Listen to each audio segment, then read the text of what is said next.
Hello বন্ধুরা, welcome back to my channel. আজকে আমি আপনাদের দেখাচ্ছি এই সুন্দর ডিমের হালুয়া রেসিপি। এই ডিমের হালুয়া একদম মিহিদানার মতো হয়। এভাবে বানালে অবশ্যই আপনাদের এরকম ছোট ছোট দানা হবে। তো প্রথমে আমি এখানে ডিম ফাটিয়ে নিচ্ছি।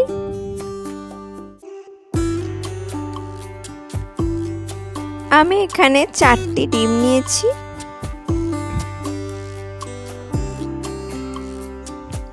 আর এখানে নিয়েছি দুধ। এবার দুধের মধ্যে আমি ডিমগুলো দিয়ে দিলাম। দুধটা অবশ্যই আপনারা ফুটিয়ে নেবেন, ফুটিয়ে ঠান্ডা করে নেবেন। এবার ডিমের সাথে ভালোভাবে দুধটা মিক্সড করতে হবে।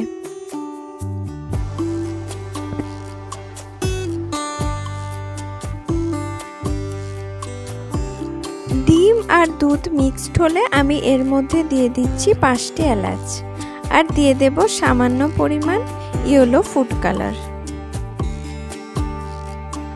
দিয়ে ভালোভাবে আরও একটু মিশিয়ে নেব।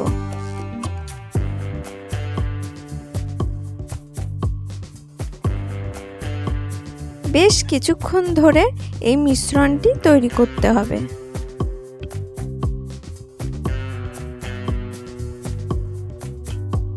এবার আমি এটিকে গ্যাসের মধ্যে চাপিয়ে দিচ্ছি। গ্যাসের ফ্লেমটা মিডিয়ামে রেখে এটা অনবরত নাড়তে হবে।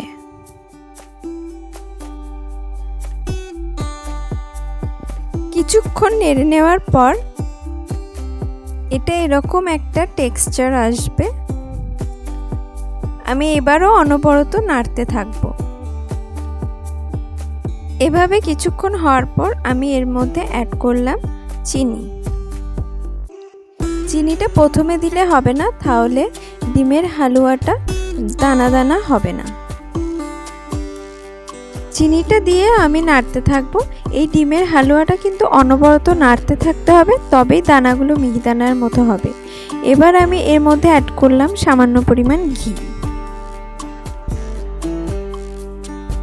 কিছুক্ষণ এভাবে কুক করলে ডিমের হালুয়াটা রেডি হয়ে যাবে। জলটা মরে যাওয়ার পর যখন এভাবে ঝরঝরে হয়ে যাবে, তখন জানতে হবে ডিমের হালুয়াটা হয়ে গেছে। দেখুন কত সুন্দর ঝরঝরে হয়ে গেছে, একদম মিহি মতো দানা হয়েছে।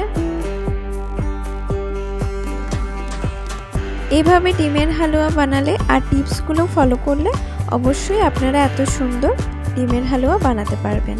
রেসিপিটি ভালো লাগলে চ্যানেলটিকে সাবস্ক্রাইব করে পাশে থাকবেন।